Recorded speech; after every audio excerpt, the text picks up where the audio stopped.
Hello again. It's time for another commentary on the sport of cycling, and this time it will be directed squarely at the World Anti-Doping Agency for some of their recent handlings of the Alberto Contador case and a few recent statements and a few observations that I have about them. The World Anti-Doping Agency, founded on great principles after the Festina affair, where the whole Festina team, actually, as we've later learned, the entire Tour de France, was kind of caught doping. So that was necessary at that point to form an independent agency that can tackle the issue of doping in the world of sport. As I said, founded on great principles. However, at times now it seems that they're not all that interested or not totally interested in preserving clean sport, but preserving their funding and their power. And the reason why I'm saying this is that they seem very keen to go after the occasional doping case, even the clear inadvertent doping ones, or they make cases so hard to prove someone's innocence, which we need to get into that, which we will right now. Why is it up to the athletes to prove their innocence? The code needs to be rewritten to come up to modern standards of innocent until proven guilty. Guilty till proven innocent might apply in the communist countries such as Cuba, Venezuela, and North Korea, and the old Soviet Union. It does not apply to the rest of the world. The principle is innocent until proven guilty. Therefore, the code should be written so that maybe not beyond a reasonable doubt, because there could always be a little bit of reasonable doubt in a doping case, but what there should be is maybe be a preponderance of the evidence, which is similar to civil cases in the United States, where the accusing party just has to prove that it's more likely than not their side of the story is accurate. Maybe, but still, you still have to prove the guilt to some degree, and that's what WADA should do. It should not be up to the athletes to completely prove their innocence, like in the Contador case. It's from what I've been reading, it's possible that he could have tested positive due to the stake, but it's going to be very hard to actually prove it, because it's going to be very hard to trace the meat back to where it came from. And therefore the code needs to be changed just to protect the truly innocent riders.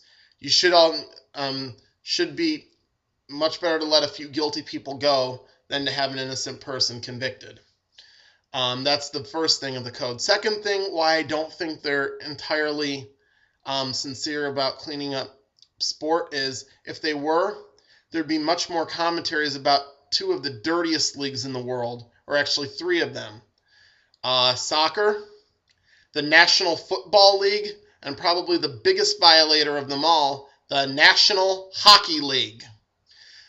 As we know with soccer, there's been some hintings that there are problems. I'm not going to actually name the cases, but there have been some hintings. They seem to go away quickly. Football, they do have random drug testing. However, it's only urine testing, and I'm not sure how frequently the out-of-competition testing is.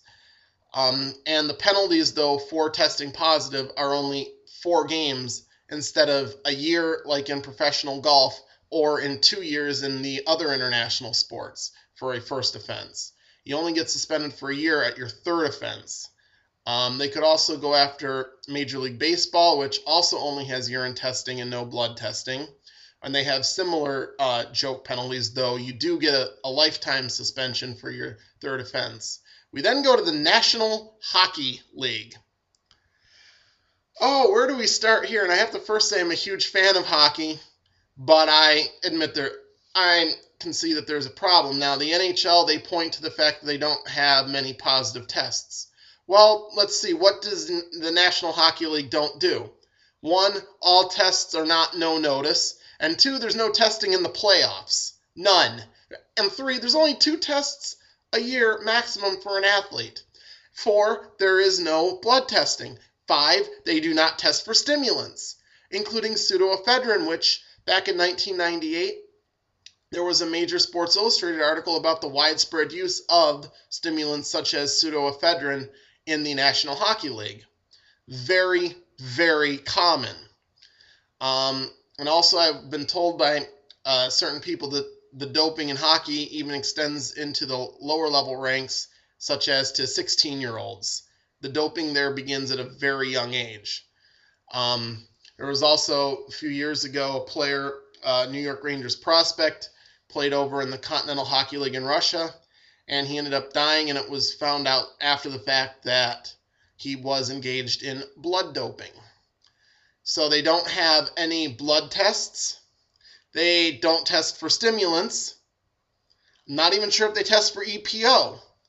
They do test for steroids, which I've been told would not be widely used in the National Hockey League. So what we have is the NHL saying there's not a doping problem because they're testing for substances which would not widely be used by their players. Of course, if you're not testing for anything, you're not going to pop a positive, and you're not going to have a problem. So if WADA was really serious about cleaning up sport, they wouldn't go after possible accidental positive tests due to eating contaminated food, such as of Alberto Contador. They would go after where we have the real problems in sport, as I have just named. So I do question some of WADA's motives in that regard. They're going after sports which I believe are easier targets for them to get a few convictions so that they can maintain their funding and maintain their power. So until next time, bye-bye.